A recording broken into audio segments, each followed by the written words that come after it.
Hello दोस्तों, कहानियों के अनमोल एहसास में आप सभी का स्वागत है। मैं हूँ राइटर ममता चौधरी। आप देख रहे हैं प्यार की निशानी एपिसोड नंबर 27। आई होप आपको सीरीज पसंद आए। अगर पसंद आए तो वीडियो को लाइक जरूर करना। रात के वक्त काव्या के हाथ लगातार लैपटॉप के कीबोर्ड पर चल रहे थे, लेकिन उसी वक्त उसे किसी के आने की आहट आती है। वह तुरंत लैपटॉप को बंद करके साइड टेबल पर रख देती है। इतना करते ही वह अच्छे से बैठकर दरवाजे की तरफ देखती है। दरवाजा खोलकर आदि अंदर आता है। उसके आते ही काव्या के होठों पर बड़ी सी स्माइल आ जाती है। आदित्य एक नज़र काव्या को देखता है और सीधे वॉशरूम में चला जाता है। आदित्य का ऐसा रिएक्शन देख काव्या का मुंह बन जाता है। कुछ ही देर में आदित्य बाहर आता है। फिर दोनों साथ में डिनर करते हैं। आदित्य के लेटते ही काव्या उसे लिपटकर लेट जाती है। आदित्य काव्या के माथे को चूमकर आंखें बंद कर लेता है। काव्या आदित्य के सीने में सिर रखकर सोए हुए ही कहती है, मिस्टर हैंडसम, अगर मैं आपसे कुछ छुपाऊं तो क्या आप बुरा मान जाएंगे? आदित्य आंखें खोलकर काव्या को देखता है, जो बालकनी की तरफ नजर डालकर उससे बात कर रही है। आदित्य काव्या को अपने ऊपर करता है और उसकी आंखों में देखते हुए कहता है, तुम मुझसे कुछ छुपा रही हो? काव्या तुरंत हड़बड़ाते हुए आदित्य से नजरें हटाकर कहती है, न नहीं तो मैं तो बस पूछ रही हूँ। अगर मैं ऐसा करूं तो आपको बुरा तो नहीं लगेगा? डांटेंगे तो नहीं या गुस्सा तो नहीं करेंगे? आदित्य गौर से काव्या के चेहरे को देखता है और काव्या के चेहरे से साफ पता चल रहा था कि काव्या कुछ छुपा रही है। काव्या कुछ छुपा रही है। काफी देर तक काव्या आदित्य की आंखों में नहीं देखती है, तो आदित्य काव्या को पलटकर सीधा उसके होठों को चूम लेता है। काव्या की आंखें हैरानी से बड़ी हो जाती हैं। आदित्य आंखें बंद करके हुए बहुत ही सॉफ्टली काव्या को किस करने लगता है। काव्या की आंखें भी बंद हो जाती हैं और वह भी आदित्य के साथ देते हुए उसे किस करने लगती है। दोनों की किस वक्त के साथ डीप होती जा रही थी। करीब आधे घंटे तक किस करते रहने के बाद आदित्य काव्या के होठों को छोड़कर उसे देखने लगता है। काव्या भी आदित्य को देखती है। आदित्य काव्या की आंखों में देखते हुए कहता है, कुछ भी करना लेकिन सोच समझ कर।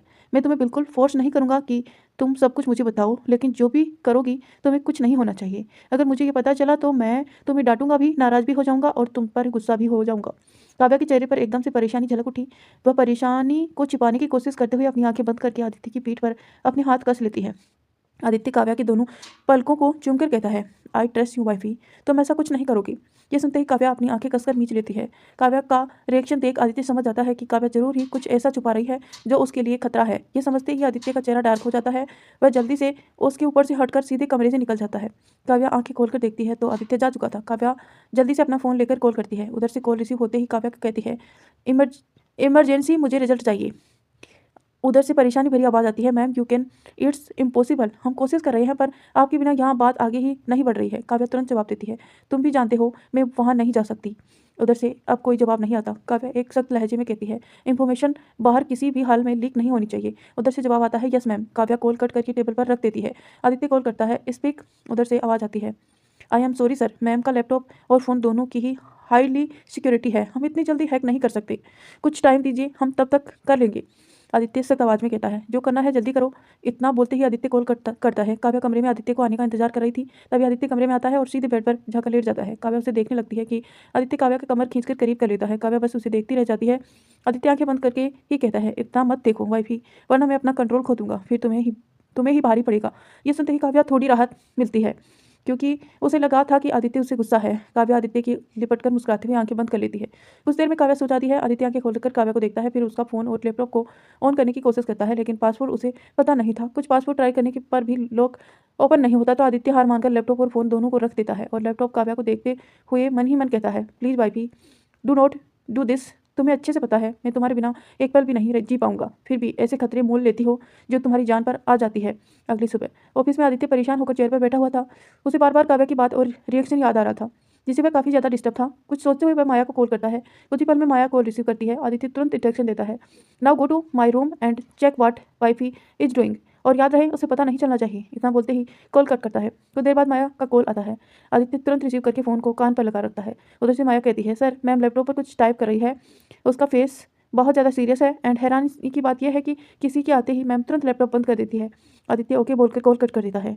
आदित्य लैपटॉप की स्क्रीन पर देखता है जहां उसके कमरे की सीसीटीवी फुटेज बंद पड़ा हुआ था। मतलब जाहिर सी बात थी कि किसी ने कमरे की डिस्ट्रॉय कर दिया था। तिरुपति में पूजा की सारी तैयारियां के साथ अरुणी देवी मंदिर के पवित्र पानी की तरफ बढ़ रही है। पृथ्वीराज पहले से ही पानी में पास उपस्थित है। विशाखा और मायावती अरुणी देवी एक से कुछ दूरी पर थे। अरुणी देवी जा ही रही थी कि तभी उन्हें कोई धक्का देता है। धक्के के साथ ही गन की एक तेज आवाज़ पूरे मंदिर में फैल जाती है।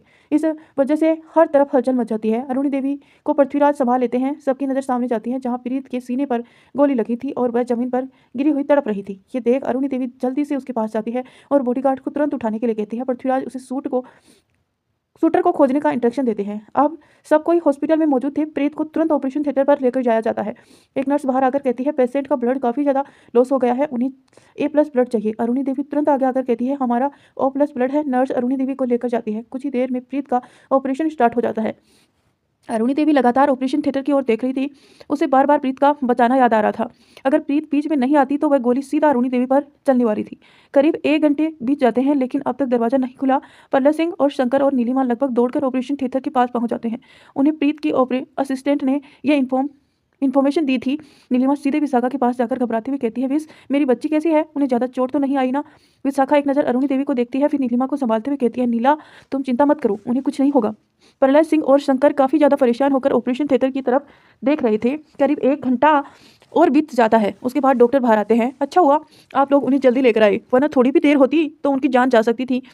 अभी घबराते हुए ही डॉक्टर कहते हैं अभी घबराने की कोई बात नहीं है, पेशेंट बिल्कुल ठीक है। शंकर तुरंत कहते हैं क्या हम उनसे मिल सकते हैं? डॉक्टर जवाब में कहते हैं जी अभी नहीं मिल सकते, पेशेंट को जब वार्ड में शिफ्ट कर देंगे तब आप मिल सकते हैं। इतना बोलते ही डॉक्टर वहां से चले जाते हैं।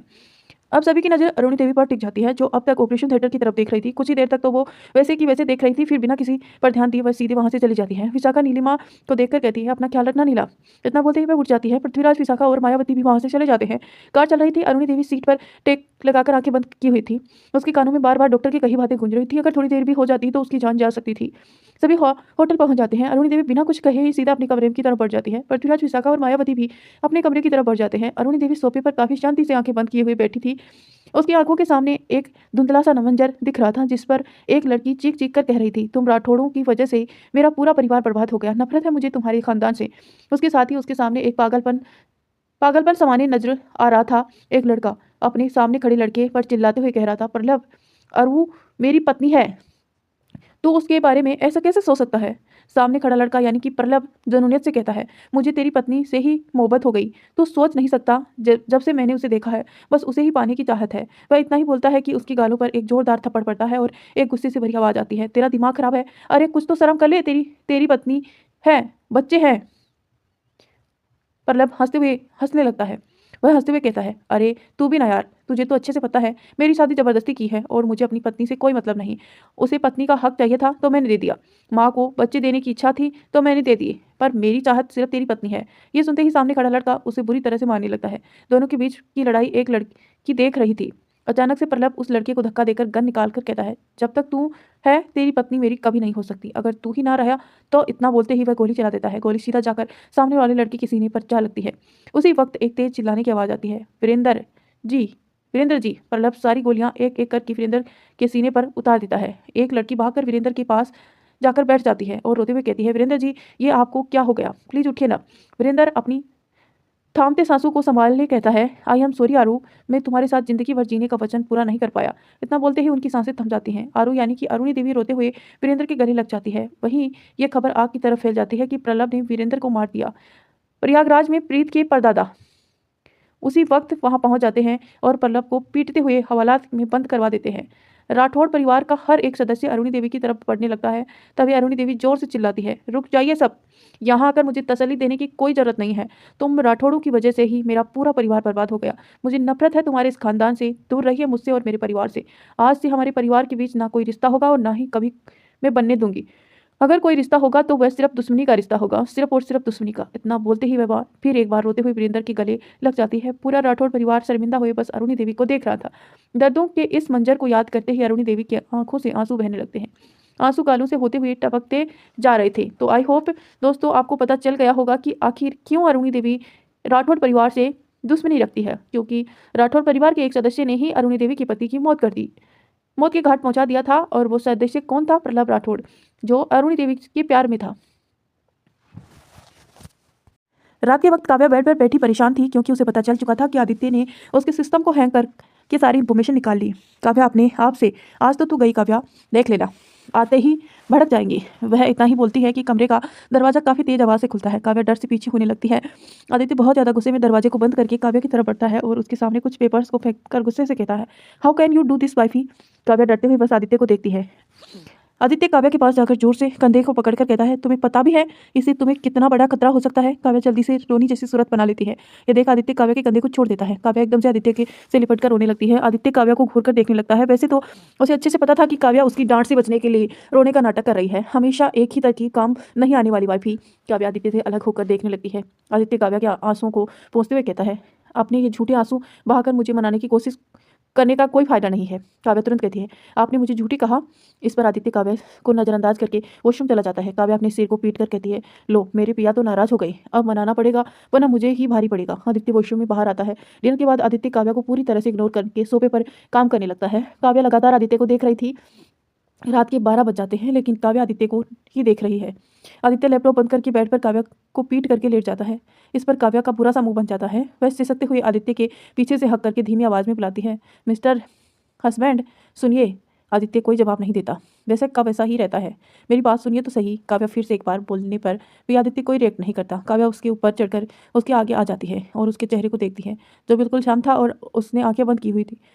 काव्या आदित्य के चेहरे पर हाथ मुंह करते हुए कहती है, I am sorry. Kavya Aditya के नाक और होठों पर हाथ फेर फेर रही थी लेकिन आदित्य अब भी रिएक्ट नहीं करता। काव्या अब आगे बढ़कर उसके चेहरे को चूमने लगती है। फिर आदित्य के होठों की तरफ बढ़कर उसकी किस करने लगती है। आदित्य अब भी कोई रिएक्ट नहीं करता। करीब 1 घंटे बीत जाते हैं। काव्या बस आदित्य को किस करती रहती है लेकिन आदित्य कोई रिस्पॉन्स नहीं देता। हार मानकर काव्या उठकर बैठ जाती है और लगातार आदित्य को देखती रहती है। काव्या मायूस होकर आदित्य के ऊपर लेट जाती है। कुछ ही देर में वह नींद के आगोश में चली जाती है। उसे सोते ही आदित्य धीरे से काव्या को साइड में लेटाकर कमर से अच्छी तरह से कवर करता है और उसके माथे को चूमकर उसे बाहों में भर लेता है। अगली सुबह आदित्य उठकर काव्या को गोद में उठाकर वॉशरूम में लेकर चला जाता है। काव्या अब तक सोई हुई थी। पानी का एहसास होते ही उसकी आंखें खुल जाती हैं। आंखें खुलते ही उसे आदित्य दिखता है जो उसे नल्हा रहा था। काव्या खुद को देखती है जिसके शरीर पर एक भी कपड़ा नहीं था। ये देखते ही काव्या अपनी आंखें बंद कर लेती है। वैसे तो जब से काव्या को चोट लगी थी तब से आदित्य ही उसे नहलाता था लेकिन फिर भी काव्या को इस सबसे बहुत ज़्यादा शर्म आती थी। आदित्य काव्या को अच्छे से नहलाकर साड़ी पहनाता है और फिर उसे कमरे में पहुंचाकर खुद वॉशरूम में घुस जाता है। कुछ ही देर में आदित्य रेडी होकर बाहर आता है और काव्या के साथ ब्रेकफास्ट करता है। इसी बीच आदित्य ने एक बार भी काव्या को नहीं देखा था। काव्या को मेडिसिन देकर आदित्य अब जानने लगता है कि काव्या उसका हाथ पकड़ लेती है पर आदित्य पीछे नहीं मुड़ता, बस वैसे के वैसे ही खड़ा रहता है। काव्या बहुत ज़्यादा सीरियस होकर कहती है, पापा के सपने को पूरा करने के लिए मैंने ये सब किया। उसकी ख्वाहिश थी कि मैं उनकी कंपनी को संभालूं। मैं नहीं चाहती थी कि आप पर मैं कोई प्रेशर डालूं। पापा के जाने के बाद मैंने ही किसी को खबर ना हो इसका ध्यान देकर उनकी कंपनी को संभाला। पर अब मेरी कंपनी को कोई नीरज चोपड़ा मुझसे छीनने की कोशिश कर रहा है। उसने तो ये भी कह दिया कि कंपनी का सीईओ मर चुका है, उसे संभालने के लिए कोई नहीं है। इस वजह से मुझे अब काफ़ी सारी मीटिंग अटेंड करने के साथ ही सारे शेयर होल्डर्स को लेटर लिखना पड़ रहा है। मेरा आपको हर्ट करने का कोई इरादा नहीं था। आप हमेशा ही अपने ऑफिस में उलझे होते हैं, इस वजह से मैंने ये आपको नहीं बताना सही समझा। इतना बोलते ही काव्या आदित्य को लगातार देखती रहती है। आदित्य पीछे मुड़कर काव्या के पास बैठ जाता है और उसके चेहरे को अपने हाथों में भरकर आंखों में देखते हुए कहता है, ये ज़िंदगी मैंने सिर्फ तेरे नाम कर दी है। तुम्हें कुछ हो जाए तो मेरी ज़िंदगी भी खत्म हो जाएगी। तुम सिर्फ मेरी हो, तुम्हें दुख दर्द परेशानी सब कुछ मेरा है। अगर तुम मुझसे ये सब छुपाओगी तो फिर किसे बताओगी। काव्या आदित्य की आंखों में जुनूनियत से भरा प्यार देख पा रही थी। आदित्य काव्या के माथे को चूमकर कहता है, मैं सबको संभाल लूंगा, तुम बस आराम करो। काव्या एकदम से कहती है, पर आप। बीच में ही आदित्य काव्या के होठों पर अपनी अंगुलियां रखकर चुप करवा देता है और कहता है, मैं तुमसे कोई हक नहीं छीन रहा हूँ पर इस वक्त तुम्हारे हाथ को और तुम्हारी रेस्ट की ज़रूरत है। जब तुम बिल्कुल ठीक हो जाओगी तो मैं तुम्हें बिल्कुल नहीं रोकूंगा। तब तक नीरज चोपड़ा को चैप्टर भी खत्म हो जाएगा। काव्या मुस्कुराती हुई आदित्य के गालों पर हाथ रखती है और उसके गले लग जाती है। I love you. जब जवाब में आदित्य कहता है, I also love you so much wifey. Tirupati में हॉस्पिटल में प्रीत होश में आ चुकी थी। नीलिमा उसके होश में आते ही गले लग जाती है। प्रीत पहले थोड़ी हैरान सी हो जाती है और फिर वह कमरे को देखती है तो उसे समझती देर नहीं लगती कि वो इस वक्त हॉस्पिटल में है। नीलिमा प्रीत से अलग होकर कहती है, बच्चा आप ठीक तो है ना, आपको कहीं दर्द तो नहीं हो रहा है। प्रीत नामी से हिला देती है। वह इतना ही बोलती है कि उससे मंदिर में हुई घटना याद आती है। प्रीत मंदिर में पूजा करने के बाद पूरे मंदिर की संस्कृति को अपने मंदिर में कैद कर रही थी। तभी उसकी नज़र एक शूटर पर पड़ती है। प्रीत कैमरे को अपने सामने से हटाकर शूटर के गन पॉइंट की तरफ देखती है। उसकी नज़र सीधी अरुणी देवी पर चली जाती है। उन्हें देखते ही प्रीत उसी तरफ भागती है। उसे भागते देख उसकी असिस्टेंट को कुछ समझ नहीं आता लेकिन वो भी उसके पीछे भागते हुए जाने लगती है। शूटर की अंगुली ट्रिगर पर थी। प्रीत जल्दी से अरुणी देवी को धक्का देती है। इसी बीच शूटर ट्रिगर को दबा देता है जिससे प्रीत को हटने का मौका तक नहीं मिलता और सीधा गोली उसके सीने पर लग जाती है। गोली लगते ही प्रीत धड़ाम से जमीन पर गिर जाती है। ये सब कुछ याद करते ही प्रीत परेशान सा पूछती है, माँ अर्जुन की दादी कैसी है, उन्हें चोट तो नहीं आई ना मैंने उन्हें अचानक धक्का दे दिया तो वह इतना ही बोलती है कि कमरे में किसी की आवाज़ आती है। आपको धक्का नहीं देना चाहिए था। इसकी नज़र दरवाजे पर चली जाती है। सामने अरुणी देवी, पृथ्वीराज, विशाखा और मायावती उपस्थित थे। अरुणी देवी आगे आकर प्रीत के सामने बैठ जाती है और काफ़ी गंभीर एक्सप्रेशंस में कहती है, कोई ज़रूरत नहीं थी आपको धक्का देने की। प्रीत नज़रें झुका लेती है। सभी के चेहरे पर उदासी छा जाती है। ये देख अरुणी देवी प्रीत के गालों पर हाथ रखकर नरमी से कहती है, अगर आपको कुछ हो जाता तो आपको अपनी जान खतरे में नहीं डालनी चाहिए थी। अरुणी देवी के छूते ही प्रीत हैरानी से उन्हें देखने लगती है। वहीं सबके चेहरे की राहत छा जाती है। अपना ख्याल रखना। इतना बोलते ही अरुणी देवी वहां से उठकर चली जाती है। विशाखा प्रीत के माथे पर हाथ रखकर कहती है, थैंक यू बेटा, अगर आप ना होती तो पता नहीं क्या होता। पृथ्वीराज भी आगे बढ़कर प्रीत के सर पर हाथ रखकर कहता है, अपना ख्याल रखना। उसके बाद ही सब वहां से निकल जाते हैं। प्रलय और शंकर प्रीत को गर्व की नजरों के साथ देख रहे थे। शाम के वक्त रोहान टेरिस पर खड़ा था। उसी वक्त स्वरा चुपके से जाकर उसके सामने जोर से चिल्लाती है, लेकिन इसका एक भी असर रोहान पर नहीं पड़ता। स्वरा मुंह बनाते हुए कहती है, मिस्टर हैंडसम, क्या तुम्हें डर नहीं लगता? रोहन बिना मुड़े जवाब देता है, हर कोई तुम्हारी तरह डरपोक नहीं होता। ये सुनते ही सबरा चिढ़ जाती है और कहती है, क्या कहा तुमने? मैं डरपोक हूँ? इतना बोलते ही सबरा इधर उधर देखती है। तभी उसे कुछ सूझता है। वह कहती है, मैं अभी दिखाती हूँ कि मुझे कोई डर नहीं लगता। रोहान उसकी तरफ बिल्कुल नहीं देखता। फिर कुछ सोचते हुए वह पीछे मुड़कर देखता है तो उसे उसकी सांसें ही थम जाती हैं। सबरा टेरिस की दीवार पर चढ़कर डरते हुए चल रही थी। रोहान जल्दी से दौड़कर उसके पास जाता है। सबरा गिरने को होती है कि रोहान उसका हाथ पकड़कर खींच लेता है, जिससे दोनों नीचे गिर जाते हैं। सबरा कसकर आंखें बंद कर लेती है। रोहान स्वरा को अपनी नीचे करके उस पर गुस्से से चिल्लाता है, पागल हो गई हो क्या? ये क्या कर रही थी? हर बार तुम्हारी बचपना ही खत्म नहीं होता ना। अगर तुम नीचे गिर जाती तो पता है क्या होता? बेवकूफ़ी की भी हद होती है। सबरा उसकी बात सुनकर रोने जैसी सूरत बना लेती है। तभी श्रेष्ठा भी वहां आ जाती है। दोनों को ऐसे देख और रोहन को सबरा पर चिल्लाता देख श्रेष्ठा कहती है, क्या हुआ रोहन, तुम सबरा पर ऐसे क्यों चिल्ला रही हो? श्रेष्ठा की आवाज़ सुनते ही सबरा रोहन को धक्का देती है और तुरंत भागकर श्रेष्ठा के गले लगकर कहती है, दी उसने मुझे डांटा। श्रेष्ठा सबरा की पीठ पर हाथ रखती है और वह रोहन तेज आवाज में कहता है, भाभी आपको नहीं पता इसने अभी क्या करने की कोशिश की। श्रेष्ठा सबरा को देखती है तो सबरा जल्दी से नामे से हिलाते हुए कहती है, मैंने कुछ नहीं किया। रोहन बीच में कहता है, ओह रियली, तुमने कुछ नहीं किया? अभी यहाँ दीवार पर चढ़कर कौन चल रहा था? श्रेष्ठा हैरानी से सबरा को देखती है, फिर एकदम सख्ती से कहती है, ये क्या हरकत है सबरा? अगर तुम्हें कुछ हो जाता तो आज के बाद तुम टेरिस पर बिल्कुल नहीं आओगी। सबरा हाँ में सिर हिलाकर नीचे चली जाती है। उसके जाते ही श्रेष्ठा रोहन को देखकर कहती है, रोहन तुम्हें उस पर इस तरह से चिल्लाना नहीं चाहिए था। सबरा अभी मासूम है, उसमें बिल्कुल भी समझ नहीं है। कितनी मासूम मुश्किल से मैंने उसे अपनी दी को बुलाने के लिए मनाया है। आज जाकर उसके चेहरे पर मुस्कुराहट आई है। श्रेष्ठा की बात पर रोहन कोई रिएक्ट नहीं करता। नानी मामा और मामी आ गए हैं, जल्दी से नीचे आ जाओ। इतना बोलते ही श्रेष्ठा वहां से चली जाती है। रोहन अपनी चोट को देखता है, जहां उसके भागने और प्रेशर पड़ने से दर्द के साथ हल्का सा खून भी दिख रहा था। वह चोट को देख ही रहा था कि उसे किसी के होने का एहसास होता है। वह सिर उठाकर देखता है तो ये सबरा ही थी जो कान पकड़कर खड़ी थी। रोहन को देखते ही सबरा कहती है, सॉरी। रोहन उसे नजरें नहीं मिलाता और नजरअंदाज करके वहां से चला जाता है। सबरा भी उसके पीछे चली जाती है। अरुण देवी कमरे में चेयर पर बैठती है। उसकी आंखें बंद थी। उसकी आंखों के सामने बस एक ही चेहरा दिख रहा था, वह था प्रीत का। जहाँ प्रीत कह रही थी, हम अर्जुन से बहुत प्यार करते हैं, प्लीज हमारे रिश्ते के लिए मान जाइए। उसके कानों में यह आवाज़ आ रही थी कि अर्जुन की आवाज़ से उसकी तंद्रा टूट जाती है। अरुणी देवी आंखें खोलकर सामने देखती है। अर्जुन जल्दी से बेड पर बैठकर कहता है, कहिए दादी, आपने हमें बुलाया था? अरुणी देवी सीधा सवाल करती है, क्या आप सपना से प्यार करते हैं? अर्जुन हैरानी से अरुणी देवी को देखने लगता है। फिर कुछ देर बाद जल्दी से नामी सिर हिलाते हुए कहता है, नहीं दादी। अरुणी देवी इस पर बिल्कुल शांत हो जाती है। कुछ देर बाद वह कहती है, ठीक है आप जा सकते हैं। अर्जुन को अरुणी देवी का बिहेवियर काफ़ी ज़्यादा अजीब लगता है। तो आई होप दोस्तों आपको कहानी पसंद आ रही होगी। अगर पसंद आ रही है तो आपने लाइक किया है या नहीं? अभी तक बहुत कम आजकल लाइक आ रहे हैं आपके। प्लीज़ जल्दी से लाइक कर दीजिए और कमेंट करके हमें बताना कि आपको स्टोरी कैसी लगती है। चैनल पर नए हैं तो प्लीज़ सब्सक्राइब करके नोटिफिकेशन ऑन कर लेना। रात के वक्त आदित्य आते साथ अरुणी देवी के कमरे में चला गया। अरुणी देवी बेड पर लेटी आंखें बंद की हुई थी। तभी उसे अपने पैरों पर किसी के हाथों की छुअन महसूस होती है। वह अचानक से आंखें खोलकर देखती है तो आदित्य अरुणी देवी के पैर को पकड़ सिर बेड पर टिकाकर आंखें बंद की हुई था। आदि आप ये, इतना ही बोलते ही अरुणी देवी उठकर बैठ जाती है। आदित्य आंखें बंद करते ही कहता है, दादी मैंने आपसे कहा था कि हाई सिक्योरिटी गार्ड आपके साथ जाएंगे, लेकिन आपने मना कर दिया। अगर आपको कुछ हो जाता तो मैं अपने आप को कभी माफ़ नहीं कर पाता। अरुणी देवी के होठों पर एकदम से मुस्कान आ जाती है। वह मुस्कुराते हुए, आप पहले हमारे पास आइए। आदित्य सिर उठाकर अरुणी देवी को देखता है, फिर उठकर उसके पास बैठ जाता है। अरुणी देवी आदित्य के गालों को दोनों हाथों में थामकर उसके माथे को चूम लेती है। आदित्य की आंखें एकदम से बंद हो जाती हैं। अरुणी देवी पीछे हटकर मुस्कुराते हुए कहती है, आपके होते हुए हमें ही नहीं, हमारे पूरे परिवार को कुछ नहीं हो सकता। आदित्य बिल्कुल चुप रहता है। थोड़ी देर बाद आदित्य अरुणी देवी को देखते हुए कहता है, दादी हमें आपसे कुछ कहना है। अरुणी देवी तुरंत कहती है, हाँ कहिए। आदित्य 1 घंटे बाद अरुणी देवी के कमरे से निकलकर कमरे की तरफ बढ़ जाता है। वह जैसे ही कमरे में जाता है, सामने का नजारा देख उसकी भौहें तन जाती हैं। काव्या ने अपने बैंडेज निकाल दिए थे और वह अपने पैरों पर चलकर बहुत ज़्यादा खुश हो रही थी। वह इधर से उधर चल रही थी कि अचानक उसकी नज़र आदित्य पर पड़ जाती है।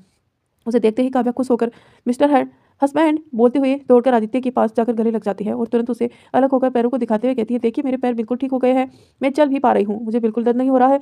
आदित्य जल्दी से काव्या को गोद में उठा लेता है, काफ़ी सीरियस में। भाई भी सौरभ ने तुम्हें 1 हफ्ते तक चलने से मना किया था और आज के साथ बस 3 ही दिन हुए हैं, पर मेरे पैर तो बिल्कुल ठीक हो चुके हैं। काव्या तुरंत कहती है। आदित्य काव्या को बेड पर बिठाकर कहता है, you are not a doctor wife ही, सो तुम और 4 दिन तक बेड पर ही रहोगी। इस पर काव्या झुंझलाकर कहती है, but I feel I am today fine. Aditya Kavya के सामने फर्स्ट एंड बॉक्स लेकर बैठ जाता है और कहता है, जिद नहीं करते भाई भी। काव्या ये सुनकर मुंह बिगाड़ लेती है। आदित्य काव्या के पैरों पर दवाई लगा के फिर से बैंडेज कर देता है। काव्या मुंह फुलाकर बैठ जाती है। आदित्य एक नज़र काव्या को देखकर बाथरूम में चला जाता है। उसके जाते ही काव्या कहती है, सौरभ को तो मैं छोड़ूंगी नहीं। आदित्य बाहर आता है तो देखता है अब काव्या लैपटॉप पर कुछ कर रही थी। आदित्य सीधे उसे दूसरी साइड जाकर बैठ जाता है और काव्या को अपने आगे करके अपनी चिन उसकी कंधे पर रखकर लैपटॉप को देखने लगता है। आदित्य के हाथ काव्या की कमर से होकर पेट पर थे। काव्या आदित्य के इस तरह से छूने से सिर उठती है। आदित्य काव्या के कान के पास जाकर, भाई भी मैंने तुम्हें ये सब करने के लिए मना किया है ना। इतना बोलते ही वह कान पर किस करता है। काव्या की सांसें एकदम से तेज हो जाती है और वह अपनी आंखें बंद कर लेटता है। आदित्य इस मौके का फायदा उठाकर लैपटॉप को बंद करके साइड टेबल पर रख देता है। आदित्य अब काव्या के पेट को सहलाते हुए गर्दन पर किस कर रहा था। काव्या के हाथ अपने आप आदित्य के हाथों पर चले जाते हैं। काव्या आदित्य के हर एक चुअन को पूरी मदहोशी होकर महसूस कर रही थी। आदित्य धीरे से काव्या को लेटा देता है और काव्या की आंखें एकदम बंद थी। काफी देर तक काव्या को कोई एहसास कोई हरकत महसूस नहीं होती तो वह आंखें खोलकर देखती है। आदित्य बड़े प्यार से उसे ही देख रहा था। काव्या झटके से आदित्य की गर्दन पर हाथ लपेटकर खींच लेती है और उसके कान में कहती है, you are the world's best husband, world world के बेस्ट हस्बैंड हो। काव्या की बात सुनकर आदित्य के होठों पर मुस्कान आ जाती है। वह मुस्कुराते हुए थोड़ा उठकर काव्या के चेहरे के से बालों को हटाते हुए कहता है, so how do if feel to have the best husband in the world. Kavya मुस्कुराते हुए आदित्य की नाक पर किस करके कहती है, इतना अच्छा फील होता है कि मैं बता नहीं सकती। I am very very very very very very very lucky to have you as my husband. Aditya Kavya के नाक पर अपनी नाक रगड़ते हुए कहता है, and I also very lucky to have your as my wife. मैं बता नहीं सकता कि तुम्हारी जैसी पागल बेवकूफ़ ना समझ गुस्सेल जिद्दी वाइफ मिलकर मुझे कितना अच्छा फील होता है। आदित्य के ये बोलते पर काव्या चिढ़ जाती है। वह आदित्य को अचानक से धक्का देती है जिससे वह सीधा बेड पर लेट जाता है। काव्या उसके पेट पर बैठकर कहती है, पागल में नहीं आप हैं, बेवकूफ़ में नहीं आप हैं, नासमझ में नहीं आप हैं, गुस्सेल में नहीं आप हैं, जिद्दी में नहीं आप हैं, और इसके सिवा आप बहुत कुछ हैं। घमंडी, अकड़ू, feelingless person, all are only you. Aditya झटके से काव्या को बेड पर लेटकर उसके ऊपर आ जाता है और उसकी गालों को काव्या के गालों के साथ रब करते हुए कहता है, जैसा भी हूँ सिर्फ तुम्हारा हूँ। काव्या के होठों पर बड़ी सी स्माइल आ जाती है। आदित्य अब काव्या की गर्दन पर अपना चेहरा छिपा लेता है। काव्या अपने हाथ को आदित्य के बालों पर डालती है। आदित्य की गर्म सांसें काव्या की गर्दन पर पड़ रही थी जिससे काव्या की गर्मी का एहसास होने लगता है। काव्या आदित्य के बालों पर हाथ फेरने लगती है। वहीं आदित्य शांति से काव्या के ऊपर लेटा हुआ था। हालांकि उसे अपना पूरा वजन काव्या पर नहीं डाला हुआ था, फिर भी काव्या को आदित्य थोड़ा भारी लग रहा था। बहुत देर के बाद काव्या सो जाती है। काव्या के सोते ही आदित्य काव्या के ऊपर से हट जाता है और बेड पर लेटकर काव्या की गर्दन पर अपने चेहरा छुपा लेता है। अगली सुबह सिंगानिया विला में आज एक अलग ही तरह की जल्दबाजी हो रही थी। अरुणी देवी ने सबको रेडी होने के लिए बोल दिया था, पर कहाँ जाने के लिए यह बात सबको बिल्कुल नहीं समझ आ रही थी। आज आदित्य ऑफिस पर नहीं जाने वाला था। वह आज काव्या की कंपनी को प्रॉब्लम को सोल्व करने के लिए जाने वाला था। घर पर अमरजीत और रूहान अपने जख्मों की वजह से रुके हुए थे। रुखसार की तबीयत ठीक नहीं है, इसीलिए सौरभ और रुखसार दोनों ही घर पर ही रुक रहे थे। ध्रुव तो ऑफिस के लिए निकल जाता है। मायावती घर पर ही रुकने वाली थी। जो जा रहे थे वह सब बार बार अरुणी देवी से पूछ रहे थे कि वह सब इतना रेडी होकर कहाँ जा रहे हैं, पर अब तक उन्हें कुछ नहीं बताया। पृथ्वीराज और विशाखा भी इस बात से अनजान थे। सब कार में बैठकर विला से निकल जाते हैं। काव्या तो बेड पर बैठी आदित्य को घूर रही थी, क्योंकि काव्या को भले भी लेकर जाया जा रहा था, लेकिन आदित्य ने सख्ती से मना कर दिया। आदित्य इस वक्त मसूरी जाने के लिए तैयार हो रहा था। आदित्य ने काव्या का फ़ोन और लैपटॉप दोनों ले लिया था ताकि काव्या उसकी गैर मौजूदगी में कोई काम ना करे। इससे काव्या आदित्य से बहुत ज़्यादा नाराज थी, लेकिन आदित्य उसे मनाने की जगह इग्नोर कर रहा था। इस वजह से काव्या आदित्य को बुरी तरह से घूर रही थी। रेडी होकर आदित्य सीधे काव्या के पास जाकर उसके गालों पर किस करता है और फिर माथे पर किस करके कहता है, अपना ख्याल रखना वाइफी। काव्या मुंह फेर कर कहती है, मैं बिल्कुल भी अपना ख्याल नहीं रखने वाली, आप पहले मेरा लैपटॉप और फ़ोन वापस कीजिए। आदित्य तुरंत बोलता है, वाई वाइफी। काव्या मासूम सा चेहरा बनाकर कहती है, मैं ऐसे बोर हो जाऊंगी। आदित्य अपना लैपटॉप और अपना फ़ोन काव्या को देते हुए कहता है, ओके, आज तुम मेरा फ़ोन और लैपटॉप यूज़ कर लो, इसके अलावा तुम्हें कुछ नहीं मिलेगा। काव्या एक नज़र आदित्य के फ़ोन और लैपटॉप को घूरती है और फिर सोचते हुए ले लेती है। आदित्य कहता है, फ़ोन का पासवर्ड तो तुम्हें पता ही है और मेरे लैपटॉप का पासवर्ड तुम्हारा नाम है, सो ओपन कर लेना। आदित्य के बोलते ही काया लैपटॉप को ऑन करती है। खुद का नाम देते ही पासवर्ड खुल जाता है और बैकग्राउंड पर काव्या की फोटो थी जिसमें वह हंस रही थी। काव्या आदित्य को प्यार भरी नजरों से देखती है तो आदित्य झुककर काव्या के होठों पर अपने होठ हल्का सा छूकर पीछे हो जाता है। अपना ख्याल रखना। आदित्य ये बोलते ही काव्या का हाँ में सिर हिला देती है। आदित्य अब कमरे से निकल जाता है। वहीं दूसरी ओर सिंगानिया की कार एक जगह जाकर रुकती है। कार रुकते ही जैसे ही सभी सामने देखते हैं तो उसकी आंखें हैरानी से बड़ी हो जाती है। एक बड़ा सा गेट खुलता है और सिंगानिया की सभी कार एक एक करके अंदर जाने लगती है। सभी की आंखों अब तक हैरान दिख रही थी। अंदर जाकर कार रुकती है। अरुण देवी के साथ सभी कारों के से बाहर आकर विला के अंदर जाते हैं। अंदर जाते ही उन्हें हॉल के सोफे पर बैठे प्रलय सिंह और उसकी पत्नी सुरेखा, शंकर और नीलम दिखते हैं। सिंगानिया परिवार को अपने सामने पाकर सब कोई खड़े हो जाते हैं। काफ़ी देर तक तो वह सब हैरान होते हैं, फिर सबको बैठने का बोलते हैं। बैठने के बाद बहुत देर तक कोई किसी से कुछ नहीं कहता। फिर अचानक से चुप्पी को तोड़ते हुए अरुणी देवी कहती है, अब प्रीत कैसी है?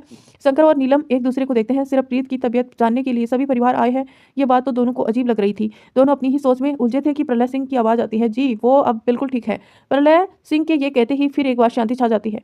फिर एक बार अरुणी देवी की आवाज़ आती है, दर्द से बंधे हुए उस वक्त हमें आप सब गुनहगार की तरह दिख रहे थे। हमने उस वक्त बिना सोचे समझे आप सबको दुश्मन करार दिया। गलती एक ही होने के बावजूद हमने सबको गलत समझ लिया। ये हमारी भूल थी और आज हम उसी भूल को सुधारने के लिए हमारे बीच की बनी मतलब की दुश्मनी को खत्म करना चाहते हैं। ये सुनकर ही चारों एक दूसरे को देखने लगते हैं। कुछ ही देर में प्रलय सिंह जवाब देते हैं, हमने तो कभी आपको दुश्मन समझा ही नहीं, तो फिर किस बात की दुश्मनी? और आपका हमारे परिवार पर नाराज होना जायज था। आखिर हरकत ही ऐसी हुई थी। इस पर अरुणी देवी कुछ नहीं कहती। फिर एक बार हॉल में शांति छा जाती है। तभी कुछ लोग बहुत सारे सामान लेकर आते हैं और टेबल पर रखते हैं। सभी हैरानी से सभी सामान को देख रहे थे। अरुणी देवी अपनी जगह से उठकर कहती है, हम अर्जुन के लिए प्रीत का हाथ मांगना चाहते हैं। यह सुनते ही सबके होश उड़ जाते हैं। अर्जुन तो सबसे ज्यादा हैरान था। रूमानी धीरे से रूहानी के कान में कहती है, दी सपना भाभी का क्या होगा? जवाब तो रूहानी के पास भी नहीं था। वह बस नावे सिर हिला देती है। पहले तो सब हैरान थे, लेकिन कुछ ही वक्त में राठौर परिवार के चेहरे पर खुशी छा जाती है। प्रलय सिंह जल्दी से कहते हैं, इससे बड़ी खुशी की बात और क्या हो सकती है? हमें तो कब से इस दिन का इंतजार था। अरुणी देवी इस पर मुस्कुरा देती है और अर्जुन को देखते हुए कहती है, अर्जुन एक बार आप दोनों बात कर लीजिए, कहीं आपको कोई आपत्ति तो नहीं? अर्जुन बस हाँ में सिर हिला देता है। तो नीलिमा अर्जुन को लेकर प्रीत के कमरे में तक छोड़ देती है। अर्जुन धीरे से कमरे का दरवाजा खोलता है, अंदर जाता है। बेड के ऊपर दीवार पर जैसे ही अर्जुन की नजरें पड़ती हैं, उसके होठों पर सुकून भरी मुस्कान आ जाती है। दीवार पर प्रीत के बचपन की तस्वीर थी। उसके साथ ही अर्जुन को प्रीत के कमरे में अपनी बहुत सारी तस्वीर दिखती हैं। ये कमरे में कोई नहीं था, पर कमरे में कोई नहीं था। अर्जुन कमरे को बड़े गौर से देख ही रहा था कि वॉशरूम का दरवाजा खुलता है और प्रीत बाहर आती है। प्रीत के ने इस वक्त लहंगा गाउन पहना हुआ था। उसकी बाल गीले थे। अर्जुन का ध्यान जैसे ही उस पर जाता है वह वहीं ठहर सा जाता है। प्रीत ने अब तक अर्जुन को नहीं देखा था। वह अपने बालों को हेयर ड्रायर से बालों को सुखा रही थी। तभी उसे किसी के होने का एहसास होता है। वह बाल सुखाते हुए सामने देखती है तो अर्जुन को देखकर प्रीत के हाथ में अचानक ही हेयर ड्रायर गिर जाता है। वह हैरानी से अर्जुन को देखती है। प्रीत अपनी आंखें को रगड़ते हुए फिर से सामने देखती है तो अब भी अर्जुन उसके सामने दिखता है। प्रीत नामे से हिलाते हुए कहती है, नहीं नहीं प्रीत, ये सब तेरा वहम है, अर्जुन यहाँ नहीं है। प्रीत की हरकत देखकर अर्जुन के होठों पर मुस्कान आ जाती है। वह अपने कदम उसकी तरफ अपने बढ़ाने लगता है। प्रीत कसकर आंखें बंद कर कहती है, प्रीत प्लीज खुद को कंट्रोल कर, ये तेरा बस वहम है, बस वहम है। अर्जुन प्रीत के पास पहुंचते ही उसे कमर से पकड़कर खींच लेता है।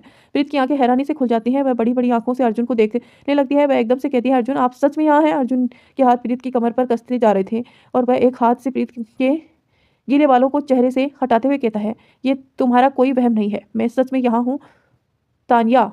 अर्जुन के मुंह से प्रीत की धड़कन एकदम से तेज हो जाती है। लेकिन वह जैसे ही अपने नाम के बदले दूसरा नाम सुनती है तो अर्जुन को देखते हुए कहते हैं, कौन तानिया? अर्जुन मेरा नाम प्रीत है। अर्जुन मुस्कुराते हुए कहता है, वो तो अब है, बचपन में तो तुम मेरी तानिया थी। प्रीत काफ़ी ज़्यादा कन्फ्यूज होकर कहती है, अर्जुन आप ये क्या कह रहे हैं? मेरा नाम बचपन से ही प्रीत है। यह सुनकर अर्जुन की मुस्कान गायब हो जाती है। इस वक्त सच में प्रीत बहुत ज़्यादा कंफ्यूज थी और सीरियस थी, जिसे ये साफ पता चल रहा था कि प्रीत किसी तानिया को नहीं जानती। तो दोस्तों इसी के साथ इस कहानी को यहीं एंड करते हैं। मिलते हैं नेक्स्ट पार्ट में, तब आपको मैं बताऊंगी कि प्रीत आखिर तानिया कैसी थी बचपन में और प्रीत के साथ ऐसा क्या हुआ जो उसको खुद को भी नहीं पता। ये बहुत ही इंटरेस्टिंग स्टोरी होने वाली है, तो प्लीज़ वीडियो को लाइक कर देना और चैनल पर बने रहना।